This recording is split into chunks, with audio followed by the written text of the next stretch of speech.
बर्बाद होणाऱ्या पिढीला वाचवण्यासाठी ही लक्षवेधी आहे असं माझं मत आहे। कारण मुंबईपुरता जरी विषय नाही, महाराष्ट्रामध्ये सुद्धा मोठा सुगंधित तंबाखू, गुटखा वगैरे अध्यक्ष महोदय आपल्या तिथे फार आपल्या सगळ्यांना माहित आहे की कॅन्सरचं प्रमाण प्रचंड मोठ्या प्रमाणात वाढलं आणि त्यातलं मोठा जर काय प्रकार असेल तर तो सुगंधित गुटखा हा आहे अध्यक्ष महोदय। गुजरात मार्गे सर्रास महाराष्ट्रामध्ये हा विक्री केला जातो। हा भयंकर मोठा प्रकार आहे। गुजरातच्या माध्यमातून महाराष्ट्रामध्ये हा सगळा गुटखा येतोय, गुजरात मधून येतोय।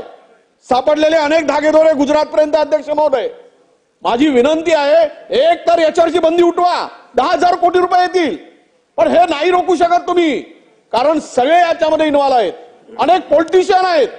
मी आपल्याला नाव नाही घेऊ शकत, हप्ते चाललेत। मी सांगा अध्यक्ष महोदय, मंत्री महोदयांनी सांगावं, पोलिसांनी जर मनात आणला एक सुद्धा गुटख्याची पुडी विकू शकत नाही, एक सुद्धा। तुम्ही रस्त्याने जा, कुठे बसा, पटकन गुटखा मिळतो।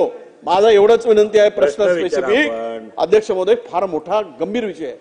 विदर्भामध्ये असेल, मराठवाड्यात असेल, अनेक लोक मरतायत, याच्यामध्ये मृत्युमुखी होत आहेत।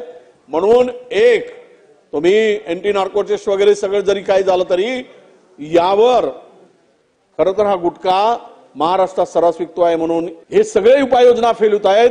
म्हणून आपण यापेक्षा अधिक कारवाई करणार का? खरं म्हणजे गुटखा विक्री करणाऱ्यावर नॉन बेलेबल ऑफेन्स हा प्रोव्हिजन असली तरी लगेच सुटले जातात।